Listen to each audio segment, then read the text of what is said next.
There's tension at work. People are fighting. What's going on? What's the solution for all this? Do you ever have problems at work? Do you ever have problems at home? Do you ever have any problems where people aren't getting along? Well, we all do.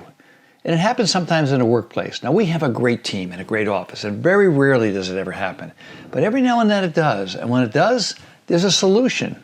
The solution is usually for people that are involved in the situation to take responsibility for what's actually happened. Now, during the heat of battle, when people are angry, our mind turns on itself. We're not thinking up here in the frontal cortex. We're thinking deep in here with the amygdala or the hippocampus.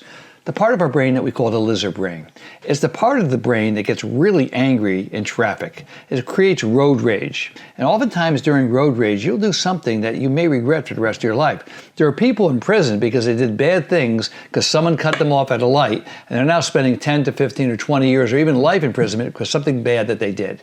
Well, it happens every now and then. If someone has the key to your amygdala or your anger center or your lizard brain, what happens is sometimes we can get extremely angry and we can do things that we may regret. We may say things to employees or employers that we may, feel sorry for later. And as someone who leads a team, in our practice, it's over 20 people, it's very important for me to make sure that we all get along. This doesn't happen every day. And every now and then people don't get along. There's tension. So what do we do when that happens?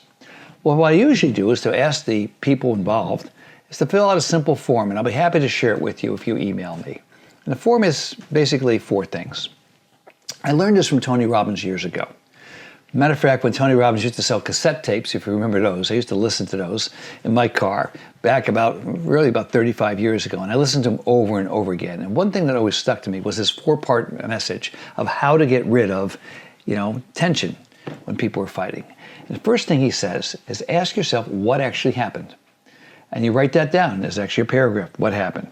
This happened, this happened, this happened. And they're very, very clinical about it. When I write something down, it becomes a lot more clear than when I think it. The second thing I write down is what caused it. What caused it? My behavior, somebody else's behavior? Was it something that fell down on me? Was it the fact that I didn't get much sleep? I was hungry? Whatever it is. And the third part, which is very important, is what was my part in it? If I don't have a part in what occurred, then I become a victim. And if I become a victim, it's somebody else's fault. And if somebody else's fault, then I have no role in solution because I didn't cause it. So if I say something is your fault because this happened to me, then I can't get a solution because I have to wait for you to change.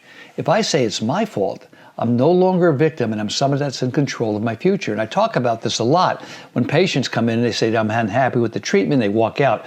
I don't want my patients to write the end of that story. I want to be able to write the end of the story and come up with a solution.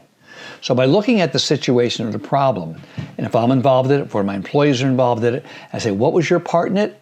Then they get to have some agency in the future. And then the last part, number 4, is what can we do so that will never happen again? And oftentimes it's just taking a pause. What I call taking a big syringe, fill it with time, and inject it into yourself. It's a syringe of time. And in that time, in that moment, you get to pause. And if you pause between the stimulus and the response oftentimes is anger, but if you take a little bit of pause, you get to think about, maybe I shouldn't say this, and maybe I should just let this go. So when people in our practice, or there's some sort of a conflict, and this happens about once every 6 to 8 months where people just don't figure it out on themselves, and sometimes they'll carry it for a day or two. I ask them to fill out what we call the Experience Transformer. That's a form that I got from my mentor, Dan Sullivan. And it's very similar to what Tony Robbins says. It describes the action, describes my response, describes what I can do so it'll never happen again. And basically, it gives us a solution. Now, as a doctor, when patients come in with problems, I don't focus on their problem. I like to focus on a solution. By linking every problem to a solution, I get to be a lot more positive in that initial confrontation, or not really confrontation, consultation. Because I said confrontation, that was a Freudian slip, because most doctor-patient relationships are confrontational at that first visit. The patient comes in, the doctor says, hey, you're doing this, you're doing this, you're doing this. It's your fault. As opposed to, yeah, you have this problem. Here's what we can do so you don't have the problem anymore. And that's what I like to do with my employees if they are in any sort of confrontation. Give them a solution. Because everybody who works in our practice are great people. They wouldn't be there unless they were great people. But great people sometimes can have problems. Even myself. Every now and then I get angry. I try not to get angry, and I've conditioned myself to inject that time. So when something happens, I always take a step back. I go, okay, what happened? Let me just take a little break.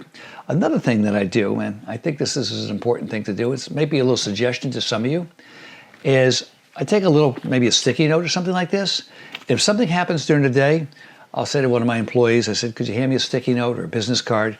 And I'll get a pen, and I'll just write down what happened. And I write it right down, and then I take it, and I put it in my pocket. And at the end of the day, I look at all those little notes, and maybe 4 or 5 of them, and then oftentimes, most of them I don't even have to deal with anymore because there's a solution. But every now and then there may be 1 or 2, and I'll think about it, and I'll write it down, and I'll put it on my agenda for the next day. I don't have to fix every problem immediately. Matter of fact, most of the problems that occur during my day, unless they're emergency problems dealing with patients, I don't have to fix. I can just file them and say, well, what would be a solution when there's no stress? I try never, ever to react when I'm under stress. And great surgeons never do.